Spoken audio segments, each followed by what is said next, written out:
आइए, आज बेटा हम खत्म कर देंगे अपना कंपनी ऑडिट को।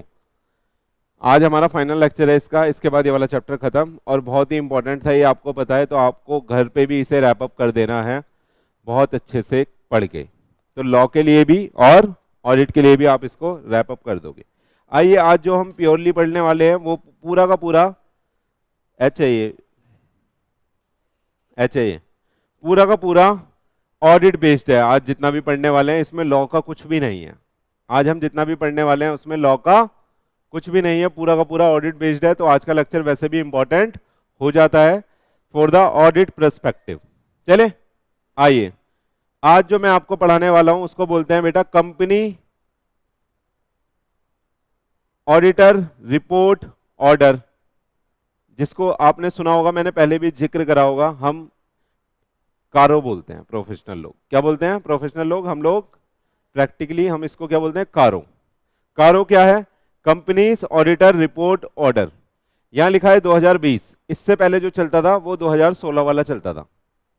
डन। तो आपके लिए कौन सा एप्लीकेबल है, 2020। 2020 में उसको थोड़ा रिवाइज कर दिया, कुछ क्लॉजेस एक्स्ट्रा डाल दिए, तो उसको नया नाम दे दिया कंपनी ऑडिटर रिपोर्ट ऑर्डर 2020। चले सर, इसमें होगा क्या, मैं थोड़ा सा बैकग्राउंड बता देता हूं आपको।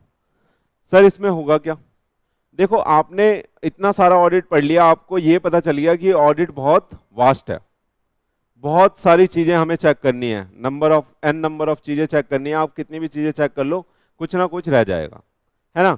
और कोई बंदा अगर ऑडिटर रिपोर्ट उठाएगा तो उसे वर्ड वहां पे क्या मिलेगा, ट्रू एंड फेयर व्यू और करेक्टली डिस्क्लोज और नॉट, है ना। मतलब बैलेंस शीट ठीक पोजीशन दिखा रही है या नहीं दिखा रही, और जो प्रॉफिट एंड लॉस अकाउंट है वो ट्रू एंड फेयर दे रहा है या नहीं दे रहा, यही पता चलेगा बस रिपोर्ट से, तो है ना। और जो कुछ थोड़ी बहुत क्वालिफिकेशन या एडवर्स रिमार्क होंगे वो पता चल जाएंगे। लेकिन कारो इसलिए लाया गया इस इंटेंट से कि जो जो सिग्निफिकेंट मैटर होते हैं ना, जहां जहां पे हमें लगता है कि एक नजर होनी चाहिए, एक ये कहते हैं कि एक तरह से गवर्नेंस होना चाहिए कि ये चीजें जरूर देखनी ही देखनी है, वो यहाँ पे स्पेसिफिकली हमने अलग से लिख दी हैं। हमने वो चीजें स्पेसिफिकली अलग से लिख दी हैं।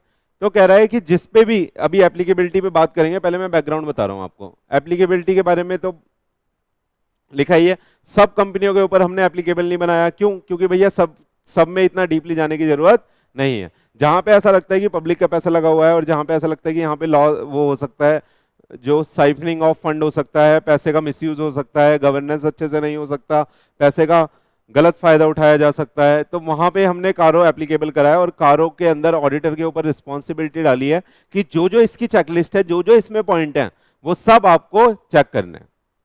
और यहाँ पे सब कुछ लिखा हुआ है, ये समझ लो ये एक तरह की क्या है, चेकलिस्ट है। यहाँ पे सब कुछ लिखा हुआ है कि आपको ये चेक करना है, इस पॉइंट के बारे में ये लिखना है, इस पॉइंट के बारे में ये चीज निकालनी है, इस पॉइंट के बारे में ये चीज निकालनी है। अभी हम एक एक को डिटेल में डिस्कस करेंगे, एक एक को डिटेल में अपन डिस्कस करेंगे। हाँ जी, तो यहाँ पे क्या है, हमें चेकलिस्ट मिलेगी।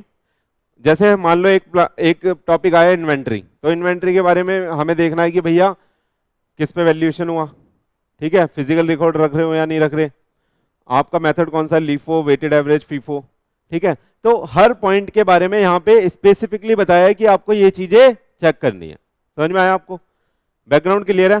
कारो इज ए चेकलिस्ट, मैं ये बोल सकता हूं एक क्वेश्चनायर है, एक चेकलिस्ट है जिसको हमें चेक करना है further in addition to the audit report. ये ऑडिट रिपोर्ट से अलग है, कारो की रिपोर्टिंग बिल्कुल अलग से बनाई गई है। ये अलग कंप्लायंस है जो एक ऑडिटर को करनी पड़ेगी, जिस जिस पे कारो एप्लीकेबल होगा, जिस जिस कंपनी पे कारो एप्लीकेबल होगा।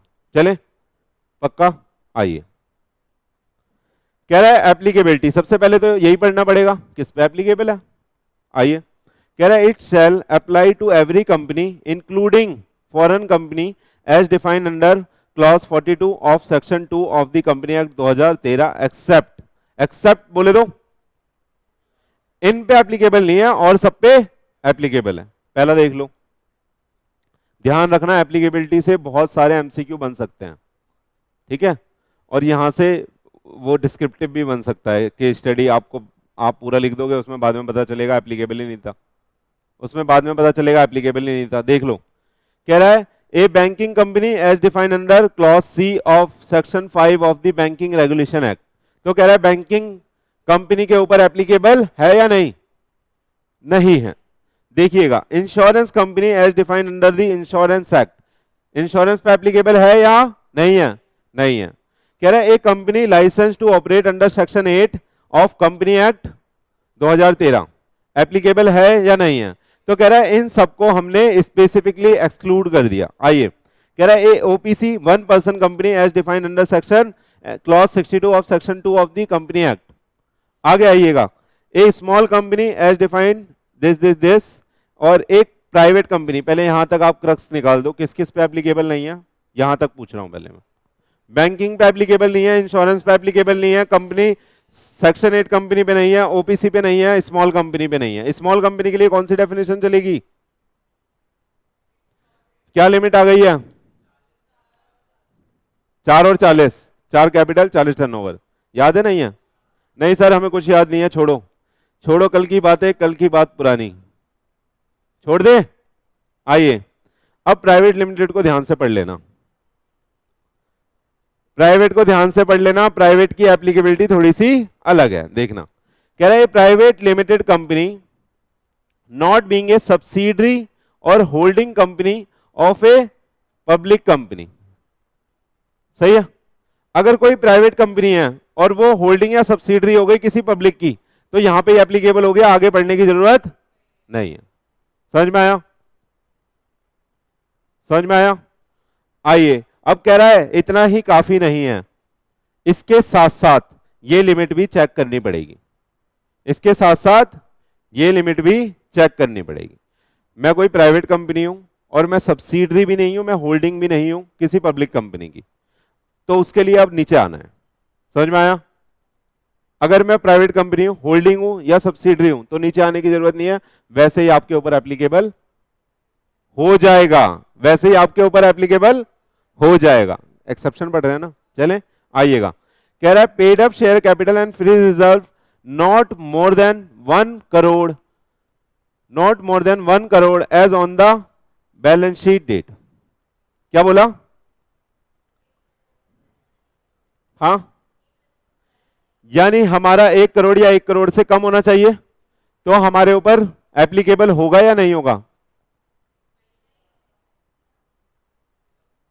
घुमा रहा हूं मैं ना, नहीं होगा। और अगर ज्यादा होगा तो? है ना, क्योंकि यहां क्या वर्ड लिखा है? क्लियर है? नहीं है? पक्का? आगे आइए, कह रहा है total borrowing not exceeding the ₹1 crore from any bank financial institution at any point of time during the financial year. सही है? यानी आप अगर इसका क्रक्स निकालोगे आपको पता चलेगा कि छोटी कंपनियों को मना कर रहा है ना? यही तो है। कह रहा है 1 करोड़ से ज्यादा क्या नहीं होनी चाहिए? Paid up capital. बोरोइंग भी 1 करोड़ से ज्यादा की नहीं होनी चाहिए। आगे आइए, कह रहा है total revenue as disclose in schedule 3 of company act 2013 including revenue from discontinuing operation not exceeding ₹10 crore during the financial year as per the financial statement. सही है? हाँ बताइए, तो लिमिट क्या है? 1, 1 और 10। 1 किसके लिए? कैपिटल और रिजर्व, मतलब दोनों जोड़ के, और यहां पे बोरोइंग्स और यहां पे रेवेन्यू यानी टर्नओवर, डिसकंटिन्यूइंग वाला मिला के। डन। अगर इससे कम है तो एप्लीकेबल होगा या नहीं होगा? 1 करोड़ से कम है, 1 करोड़ से कम है मेरी कैपिटल, एप्लीकेबल होगा नहीं होगा? 1 करोड़ से कम है बोरोइंग, एप्लीकेबल होगा नहीं होगा? 10 करोड़ से कम है टर्नओवर, एप्लीकेबल होगा नहीं होगा? लेकिन डिसकंटिन्यूइंग वाला मिला दो तो 11 करोड़ हो जाता है, एप्लीकेबल हो जाएगा। समझ में आया एप्लीकेबिलिटी? ध्यान रखना, अभी आपको बहुत इजी लगेगा ये, लेकिन जब आएगा आपके एग्जाम में तो आप भूल चुके होंगे। तो इस एप्लीकेबिलिटी बहुत ध्यान से पढ़नी है, कब एप्लीकेबल होगा कब एप्लीकेबल नहीं होगा। याद है? हाँ, एक बार फिर से बता दूं। हाँ, एप्लीकेबल है भैया सारी कंपनी पे, हाँ है ना, except banking, insurance, section 8, OPC, small और प्राइवेट कंपनी जो होल्डिंग सब्सिडरी नहीं है किसी पब्लिक की और जो ये क्राइटेरिया फुलफिल करती है, यानी पेड अप कैपिटल अगर 1 करोड़ से कम है, और बोरोइंग हमारी भी 1 करोड़ से कम है, और अगर टर्नओवर हमारा 10 करोड़ से कम है तो सही है, समझ में आया। और अगर 10 करोड़ है तो नहीं होगा, एक्सीडिंग लिखा है यहां पे, सही है। कैपिटल अगर 1 करोड़ है तो मोर देन लिखा है, ध्यान रखना इस बात को। एग्जैक्ट देगा वो फिगर वहां पे पेपर में, एग्जैक्ट फिगर देगा आपको पेपर में कि 1 करोड़ है। आधे बच्चे बोलेंगे 1 करोड़ से ज्यादा पे था, आधे बच्चे बोलेंगे 1 करोड़ तक पे था, आधे बच्चे बोलेंगे उससे कम तक पे था। 3 आंसर आएंगे वहां पे बच्चों के। समझ आ रहा है आपको मैं क्या बोल रहा हूँ, क्लियर है। तो इसलिए इंपॉर्टेंट है ये, एमसीक्यू के पॉइंट ऑफ व्यू से ये बहुत ज्यादा इंपॉर्टेंट है। चले आइए, आइएगा बच्चे, क्या बात कर रहे थे। कह रहा है auditors report to contain the matter specified in the paragraph 3 and 4। कह रहा है every report made by the auditor under section 143 of the company act on the account of every company audited by him. ये तो वही वाली report की बात कर रहा है जो हमने सीखी है अभी तक। कह रहा है to which the order apply, जिस पे ऑर्डर अप्लाई हो रहा है, for the financial year commencing on और after 1 April 2019 shall in addition to contain the matter specified in paragraph 3 and 4 as may be applicable। Paragraph 3 और 4 कारों के बारे में बताता है, जो उसने अपने 3 और चौथे पैराग्राफ में बोला है कि ये मैटर आपको और रिपोर्ट करना है। समझ में आया। 3 और चौथे, तीसरे और चौथे पैराग्राफ में कारों के मैटर्स लिखे हैं कि ये मैटर आपको रिपोर्ट करना है, जिसको मैं चेकलिस्ट बोल रहा हूं ताकि आपको इजी लगे। अगर मैं इसे टेक्निकल करके पढ़ाऊंगा तो आप टेक्निकल वे में ही ले जाओगे। आराम से पढ़ो, इजी है बहुत। चले आइएगा, आइएगा। तो मैंने आपको बताया था कि ये रिपोर्ट क्या है, एडिशनल है, इसलिए यहां पे लिखा है इन एडिशन। समझ में आया। वो वाली रिपोर्ट तो देनी है, उसके साथ साथ कारों की भी रिपोर्टिंग करनी है, जो मैटर पैराग्राफ 3 और पैराग्राफ 4 में लिखे हैं। चलें आगे, आइए। कह रहा है provided this order shall not apply to the auditor's report on the consolidated financial statement except clause this। इस पे मैं क्वेश्चन मार्क लगा रहा हूं, अभी आपको पढ़ाऊंगा नीचे। कह रहा है जो कंसोलिडेटेड फाइनेंशियल स्टेटमेंट्स होंगे उन पे ये ऑर्डर नहीं लगेगा, लेकिन इनका बस ये वाला क्लॉज लगेगा, यानी एक चेकलिस्ट लगेगी बस उस पे। समझ में आया। कह रहा है चेकलिस्ट का भी इस वाले पॉइंट पे मैं आपको लेके जाऊंगा, मैं तब बताऊंगा कि यहां पे बस कंसोलिडेटेड वाला लगेगा, अदरवाइज कंसोलिडेटेड फाइनेंशियल स्टेटमेंट के ऊपर ये नहीं लगेगा। तो जो कारों में रिपोर्टिंग हो रही है वो किस चीज की हो रही है, स्टैंड अलोन की। किस चीज की हो रही है, समझ में आया। बस कंसोलिडेटेड पे ये वाला पैराग्राफ लगेगा, वो मैं अभी बताऊंगा कौन सा पैराग्राफ है। चले इतना आया, आइए। अब कह रहा है कौन कौन से मैटर हमें इसमें रिपोर्ट करने हैं। कह रहा है matters to be included in the auditor report. देखिएगा, the auditor report on the account of a company to which this order applies shall include a statement on the following matter नेमली।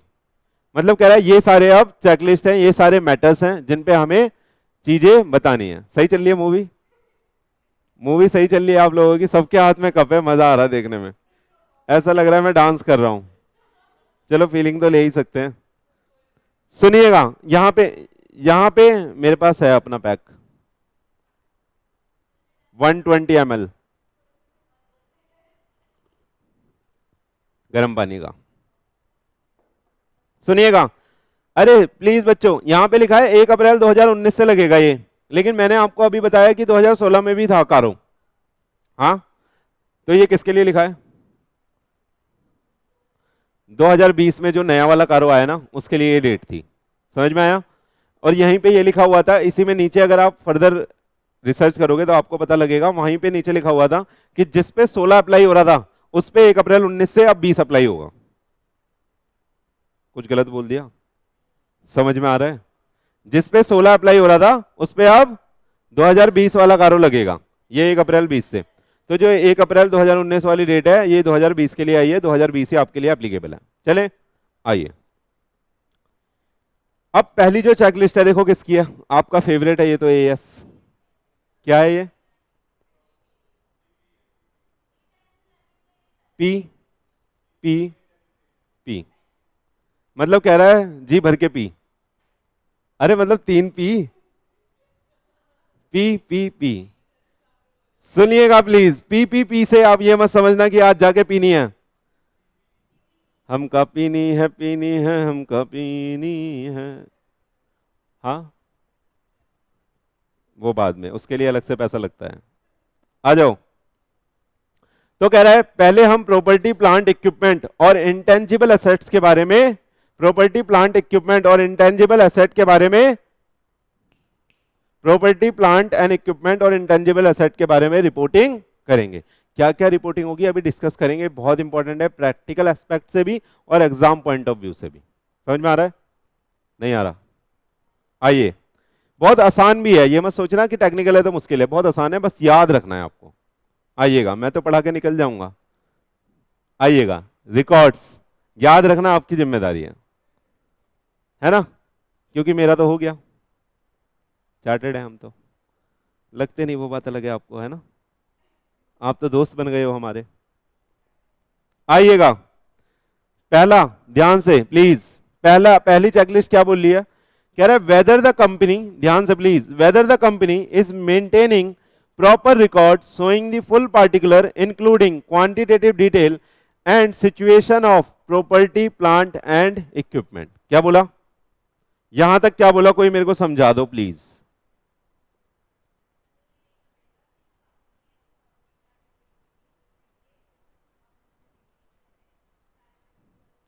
सबसे पहले बोला कि क्या प्रॉपर रिकॉर्ड्स आप maintain कर रहे हो अपनी पीपीई का, हाँ, उसमें क्या क्या होगा, showing the full particular of quantitative detail and the situation of the property. समझ में आया, 3-4 पॉइंट निकल के आ गए यहां से, समझ में आया। सबसे पहले पहला पॉइंट किसका है, whether proper maintain is record, proper record is maintain और नॉट, इंक्लूडिंग, जिसमें क्या क्या है बताइएगा, full particular of quantitative detail और सिचुएशन ऑफ द प्रॉपर्टी। समझ में आया, क्वांटिटेटिव डिटेल, क्वांटिटेटिव डिटेल बोले तो कितनी चेयर है, कितनी मशीन है, कितने प्लांट है, कितनी व्हीकल है, ये सब आपने काउंट करे हैं या बस रिकॉर्डिंग ही हो रही है आपकी? समझ में आ रहा है, नहीं आ रहा? अलग से आपने ये लिख के रखा है कहीं या नहीं रखा, ये आप पूछोगे। आइए अब आगे, अभी अगर मैं चेकलिस्ट पढ़ रहा हूं किसकी, पीपीई की, तो उसमें सिर्फ बात किसकी चलेगी, पीपीई की, और किसी की बात अपन नहीं करेंगे। अगली चेक लिस्ट में आएंगे तब उसकी बात चलेगी, तो उसी के बारे में डिस्कस करेंगे। तो हर किसी पॉइंट को इन्होंने आइडेंटिफाई करा है जहां जहां पे गेम हो सकती है, और उसके ऊपर रिपोर्टिंग मांगी है ऑडिटर से कि भैया आप डिटेल में चेक करो ये सारे पॉइंट। आया नहीं आया? तो आपके लिए तो ये टूल ही हो गया एक तरह का, काम करने जाओगे तो कल को इसके ऊपर अलग से काम करना पड़ेगा। कारों के लिए मेरे को अलग से एक टीम भेजनी पड़ेगी, वो कम से कम 3-4 दिन लगाएगी, तो कारों की रिपोर्टिंग करेगी। आया नहीं आया? आइए, कह रहे whether the company is maintaining proper record showing the full particular of intangible asset. तो दोनों के बारे में आपको क्या देखना है, सबसे पहले कि रिकॉर्ड मेंटेन हो रहे हैं या नहीं हो रहे, और रिकॉर्ड भी कौन से वाले, जो शो कर रहे हो क्या, फुल पार्टिकुलर्स, किस किस चीज के, किस किस चीज के full particular, full particular quantitative detail और सिचुएशन कहां पे वो है। आइएगा आगे चले, ये याद रखना है, जो जो हाईलाइटेड है इसमें सब याद रखना है आपको। आ जाइए आगे। अब कह रहा है आपने ये पेपर तो देख लिया, क्या आपने फिजिकल वेरिफिकेशन करा?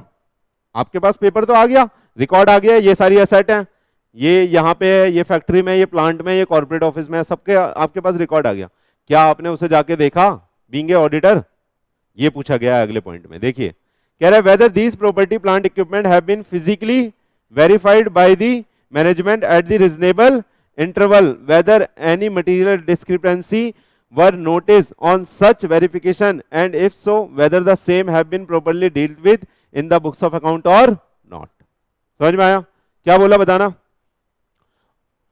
आप मैनेजमेंट से ये पूछ रहे हो कि भैया इनका फिजिकल वेरिफिकेशन रीजनेबल इंटरवल पे होता है या नहीं होता।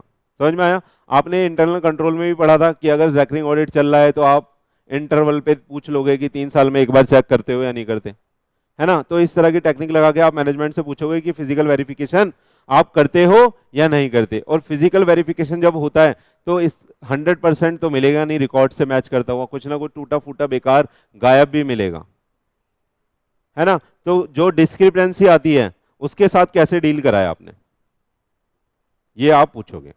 चलिए समझ में आया। अगला पॉइंट कह रहा है टाइटल डीड भी आपको चेक करनी है। टाइटल डीड बोले दो, टाइटल डीड बोले दो, रजिस्ट्री, प्रॉपर्टी के पेपर, अगर गाड़ी है तो गाड़ी की आरसी। समझ में आ रहा है नहीं आ रहा? तो जिस जिस चीज के ओनरशिप के प्रूफ हो सकते हैं वो सारे ओनरशिप के प्रूफ आप चेक करोगे। पहला पॉइंट क्या था बताना? सबसे पहला क्या था? मेंटेनेंस हो रहा है या नहीं आ रहा। दूसरा पॉइंट क्या था? फिजिकल वेरिफिकेशन का। तीसरा क्या आ रहा है? टाइटल डीड का। इसी ऑर्डर में आपको आंसर करना होगा। इतना आसान नहीं पूछेगा, अभी आगे टेक्निकल होता हुआ चला जाएगा, अभी सबसे आसान पॉइंट पढ़ रहे हैं। चले आइए। कह रहा है whether the title deed of all immovable property, immovable property की बोला है क्योंकि रजिस्ट्री की बात कर रहा है। समझ में आया?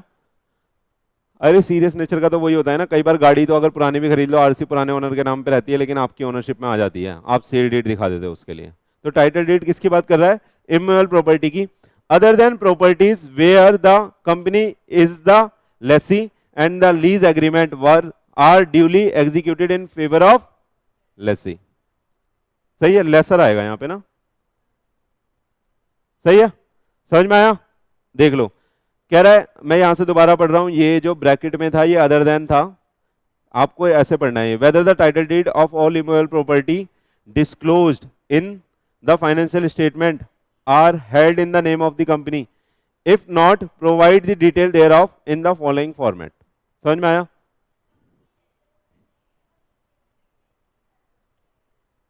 कैसे? कंपनी इज द लेसी बोल रहा है ना। कंपनी ने अगर कोई चीज हायर पे ली हुई है, एज ए लेसी ली हुई है, उसकी बात कर रहा है, उसकी डिटेल नहीं चाहिए, उसके लिए बस लीज एग्रीमेंट चेक कर लोगे। लेकिन जिसकी ऑनरशिप है आपके पास, जिसकी ऑनरशिप है आपके पास, उसकी आप रजिस्ट्री चेक करोगे। समझ में आया? देखो मैं दोबारा पढ़ रहा हूं, ध्यान से सुनिएगा। कह रहा है whether the title deed of all the immovable property disclosed in the financial statement, यानी जो फाइनेंशियल स्टेटमेंट के अंदर जितनी भी इमोवेबल प्रॉपर्टी डिस्क्लोज हैं, क्या उसकी title deed are held in the name of the company के नाम पे है या नहीं है, चेक कराया आपने? आ रहा है समझ में?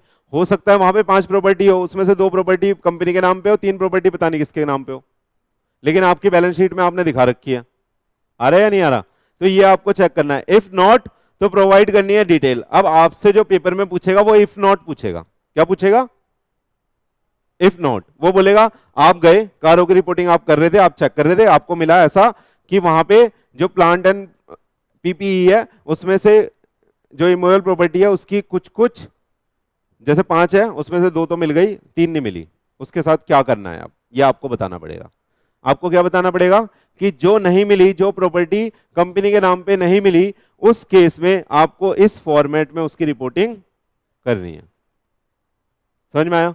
तो सबसे पहले आप कैसे लिखोगे? आप पहले कारों की एप्लीकेबिलिटी लिखोगे, आप बोलोगे इस पे एप्लीकेबल है, फिर आप पहला पॉइंट लिखोगे कि पीपी ये चीजें चेक करनी होती है, फिर आप इमोवेबल प्रॉपर्टी पे आओगे, फिर इमोवेबल प्रॉपर्टी के बारे में लिखोगे और फिर इस फॉर्मेट पे आओगे। समझ में आया? देखो अब ध्यान से, क्या है डिस्क्रिप्शन बताना है आपको प्रॉपर्टी का। कौन सी प्रॉपर्टी का डिस्क्रिप्शन? 5 का? किसका? जिन 3 के पेपर हमारी कंपनी के नाम पे हमें नहीं मिले, रजिस्ट्री हमारी कंपनी के नाम पे नहीं थी, ओनरशिप का हमारे पास कोई प्रूफ नहीं था। देखो कह रहा है सबसे पहले प्रॉपर्टी का डिस्क्रिप्शन लिखो। Gross carrying value, carrying value क्या होती है? कैरिंग अमाउंट सुना होगा आपने, बुक वैल्यू, WDV वाली ना। आ जाओ, कह रहा है held in the name of, किसके नाम पे है भैया? कंपनी के नाम पे नहीं है तो किसी के नाम पे तो होगी। तो या तो नहीं मिले तो यहां लिख दोगे पेपर ही नहीं मिले, अगर पेपर मिले और किसी के नाम पे मिले तो उसका नाम लिखोगे कि भैया इसके नाम पे है। तो मोस्टली आपको पता लगेगा कि डायरेक्टर के नाम पे मिलेगी या डायरेक्टर की वाइफ पे या उसके रिलेटिव पे। समझ में आ रहा है आपको? वो कहीं किसी ना किसी से जुड़ी हुई होगी, तभी तो कंपनी के बैलेंस शीट में दिखेगी, अदरवाइज दिख ही नहीं सकती। देखो कह रहा है वेदर द प्रमोटर डायरेक्टर और देयर रिलेटिव और दी एम्प्लॉय, जिसके नाम पे मिली, क्या वो प्रमोटर डायरेक्टर था? क्या वो कोई प्रमोटर था? क्या वो डायरेक्टर था? क्या वो इसका कोई रिलेटिव या कोई एम्प्लॉय था?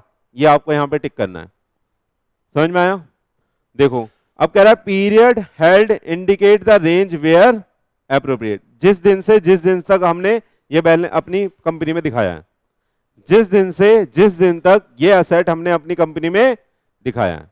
अगला कह रहे reason for not being held in the name of company, क्यों भाई साहब आपने ये कंपनी की नेम पे नहीं खरीदा था? क्यों भाई साहब आप कंपनी की बैलेंस शीट में इसको दिखा रहे हो? समझ में आया?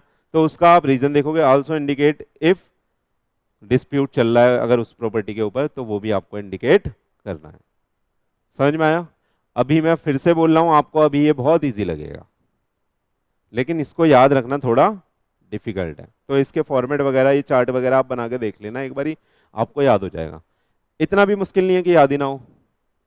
अगर अंडरस्टैंडिंग एक बार बन गई तो आप सीख जाओगे। अब देखो मैं किस तरीके से समझा रहा था, आप इस तरीके से देखो कि आपको मैंने एक असाइनमेंट पे भेजा है और बोला है कारों की रिपोर्टिंग चेक करनी है, तो कारों की जो जो चेकलिस्ट है आप वो चेक कर लोगे। कारों ने खुद ही बता रखा है ये चीजें चेक कर ले, वो चीजें जाके चेक कर लेना, कुछ समझाने की जरूरत ही नहीं है। आ रहा है या नहीं आ रहा? आइए, अब यहां तक समझ में आया? अब देखिए, कह रहा है भैया कुछ रिवैल्यूएशन तो नहीं हुआ इनका। कह रहा है कितनी इसमें से प्रॉपर्टी थी जिसका आपने क्या करा है, रिवैल्यूएशन करा है। अब देखना इसमें भी आगे कहानी है। कह रहा है the company has revalued it's PPE including the right of use asset और इंटेंजिबल असेट और both during the year, if so whether the revaluation is based on the valuation by the registered valuer. पहली चीज समझ में आया आपको? ये अंदर की बात पूछेगा आपसे, आप समझ रहे हो? वो बोलेगा रिवैल्यूएशन तो करा लिया, चेक क्या करना है आपको, समझ पा रहे हो आप? तो आपको ये चेक करना है क्या वो जो वैल्यूएशन कराया है, जो रिवैल्यूएशन हुआ है, क्या रजिस्टर वैल्यूअर ने करा है? पहली चीज। अब देखना, specify the amount of change, कितना अमाउंट ऑफ चेंज आया है रिवैल्यूएशन से। इफ चेंज अगर 10% या उससे ज्यादा का है, in aggregate of the net carrying value of each class of the property PPE और दी इंटेंजिबल असेट, तो वो आपको दिखाना है, अलग से रिपोर्ट करना है अपनी कारों की रिपोर्टिंग में कि इस केस में 10% से ज्यादा का चेंज आया। आया या नहीं आया? आया नहीं आया? पक्का रिवैल्यूएशन समझ गए? दो चीजें रिवैल्यूएशन में चेक करनी है। नंबर 1 रजिस्टर वैल्यूअर से हुआ है नहीं हुआ, दूसरा चेंज कितना आया है, अगर 10% से ज्यादा का आया है तो अलग से दिखाना है। चले आगे, आइए अगला क्या आ रहा है, बेनामी प्रॉपर्टी। बेनामी प्रॉपर्टी क्या होती है? जो भैया हमें पता नहीं चलता ओनर कौन है, किसके नाम पे है। हाँ, बेनामी प्रॉपर्टी एक्ट है आपके पास, बेनामी ट्रांजैक्शन प्रोहिबिशन एक्ट देख लो, यहां पे है लिखा हुआ।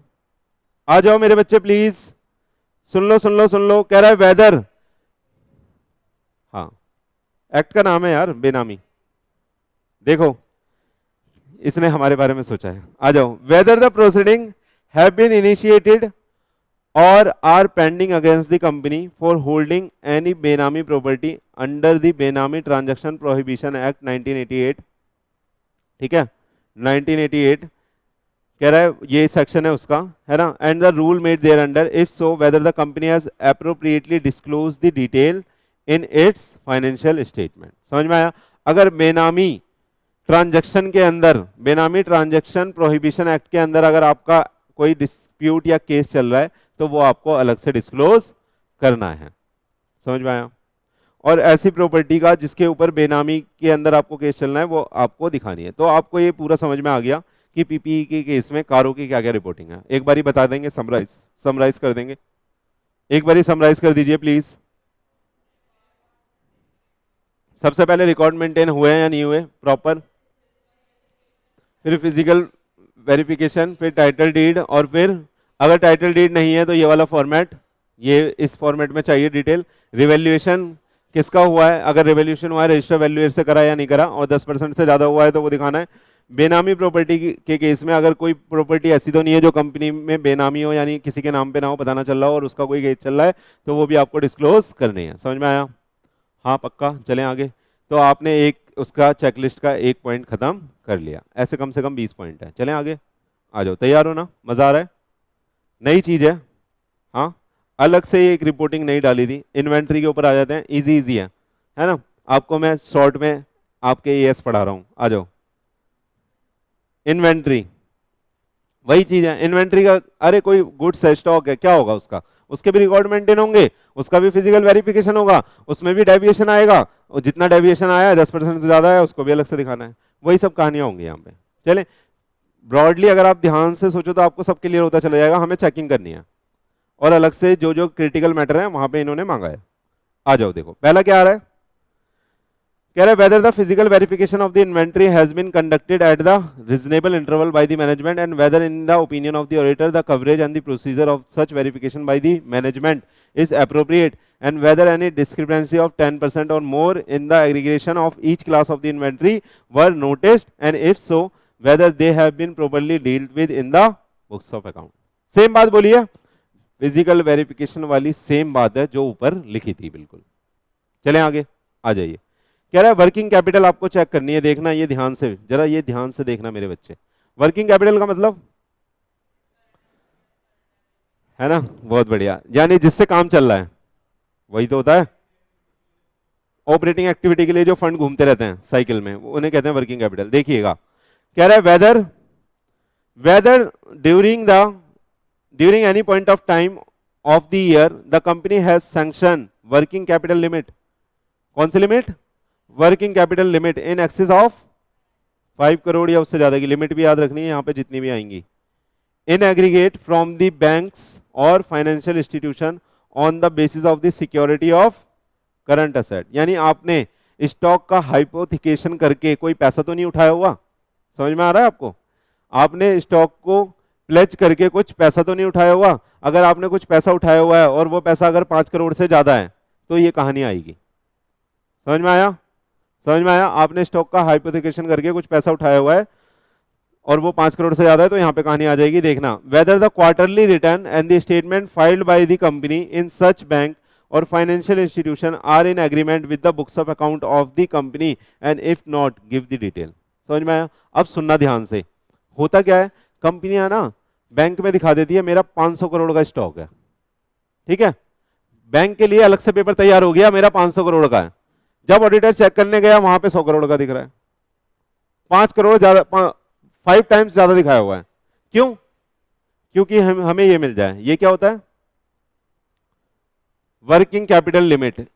It means working capital loan. It means working capital loan. और इस लोन का फायदा क्या होता है आपको पता है? मान लो मेरे को 100 करोड़ की लिमिट मिल गई तो मेरे को पूरे 100 पे इंटरेस्ट नहीं देना, मेरे को सिर्फ इंटरेस्ट कितने पे देना है? जितना मैं यूज करूंगा। तो ये फायदा है कि लोन तो पूरा रखा हुआ है मेरे पास, अब मैं अपने नीड के हिसाब से यूज करके उतने पे इंटरेस्ट पे कर सकता हूं। तो कंपनी क्या करेगी? ज्यादा स्टॉक दिखा देगी हवा हवा में और पेपर भेज देगी, ठीक है, बैंक का बंदा सेट हो जाएगा, कुछ भी हो जाएगा, ठीक है, उसको दिखा के अपना लोन करा लेगी, लोन से खेलती रहेगी। लेकिन अब ऑडिटर के ऊपर रिस्पॉन्सिबिलिटी डाली कि भाई साहब आप चेक करो कि जो लोन के लिए वहां पे पेपर गया है ना स्टॉक का, वहां पे जितना स्टॉक दिखाया है क्या इतना भी बुक्स में आ रहा है? और अगर उतना बुक्स में आ रहा है तो ऊपर वाले पॉइंट में पूछ लिया था, फिजिकली वेरीफाई करा? आया समझ में? नहीं आया? तो सिकंजा कस रहे हैं एक तरह से। आ रहा है समझ में? नहीं आ रहा? जहां जहां गेम हो सकती है। चले, इतना समझ में आया? ध्यान से पढ़िएगा प्लीज। आगे चले, हो जाएगा, ये हो जाएगा। आइए आगे, अगला क्या आ रहा है बच्चे? बहुत इंपॉर्टेंट है। किसकी बात होने वाली है अब? लोन से बहुत गेम हो सकता है, नहीं हो सकता? कैसे बताऊं? मैं कंपनी के नाम पे लोन उठा लूं और बीवी के लिए जैगवार ले आऊं, मस्त है एकदम। क्या लोन के पर्पज में लिखा होगा कि पहले जैगवार ले लो फिर प्यार ले लो? लिखा होगा लोन के सैंक्शन लेटर में? क्या लिखा होगा? उसमें पर्पस लिखा होगा, उसमें पर्पस लिखा होगा, और जिस पर्पस के लिए लिया है लोन उसी पर्पस के लिए यूज होना चाहिए। अब उसके लिए आप मैनेजमेंट से पूछोगे और आप खुद भी चेक करोगे, तो उसी की रिपोर्टिंग यहां पे मांगी होगी। आ रहा है समझ में? नहीं आ रहा? हाँ। और अगर ओवर ड्यू हो रहा है तो वो भी बताओगे कि भैया पे क्यों नहीं कर रहे? अरे मान लो लोन उठा लिया, पे कर नहीं रहे, क्यों नहीं कर रहे? खा गए सारा। बाद में क्या होगा? ज्यादा से ज्यादा कंपनी वाइंड अप होगी, इंसॉल्वेंट हो जाएगी, उसकी एसेट बेच के चली जाएगी, पैसा तो हमारा है नहीं, हम तो डायरेक्टर, हम खा गए। बल्ले बल्ले। आ रहा है समझ में आपको गेम? ज्यादा से ज्यादा यही होगा। तो आपको ये भी चेक करना है कि जो अमाउंट ओवर ड्यू हो चुकी है वो पे कर रहे हो रीजनेबल टाइम में या नहीं कर रहे। पढ़े? बैकग्राउंड लोन का क्लियर है? आ जाओ, समझ में आता जाएगा, बस रीड मानना है। कह रहा है whether during the year the company has made investment in और प्रोवाइडेड एनी गारंटी और सिक्योरिटी और granted any loan or advances in the nature of the loans secured unsecured to the company firm limited liability partnership or any other party if so। यहां पे लेकिन अभी किसकी बात हुई है? कंपनी के लोन लेने की नहीं, कंपनी के लोन देने की। अभी तक जो मैंने ये पढ़ा है। क्या ये पकड़ी बात आपने? नहीं पकड़ी? क्या ये बात पकड़ी? लोन ले रही है कंपनी, दे रही है? इस पैराग्राफ में ले रही है, दे रही है? आ रहा है समझ में? लेकिन मैंने एग्जांपल किसका बताया? लेने का। वो भी आएगा आगे, ऐसा नहीं है नहीं आएगा। अभी देने की बात चल रही है। क्या नॉर्मली एक कंपनी दे सकती है लोन जिस मर्जी को? आप पढ़ोगे अभी, फाइनल में आप पढ़ोगे, वहां पे रिस्ट्रिक्शन है कि कंपनी इस व्यक्ति को लोन नहीं दे सकती।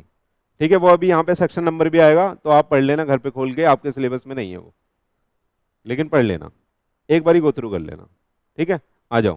कह रहा है whether during the year the company has provided loans and provided advances in the nature of loan और स्टूड गारंटी, टुक होगा या स्टूड ही होगा, stood guarantee provided security to any other entity not applicable to the company whose principal business is not to give loan if so indicate। मतलब हम ऐसी company है जिसका प्रिंसिपल बिजनेस लोन देने का नहीं है, लेकिन क्या हमने किसी को दिया है लोन? क्या हमने किसी को दिया है लोन? है कोई अंदर?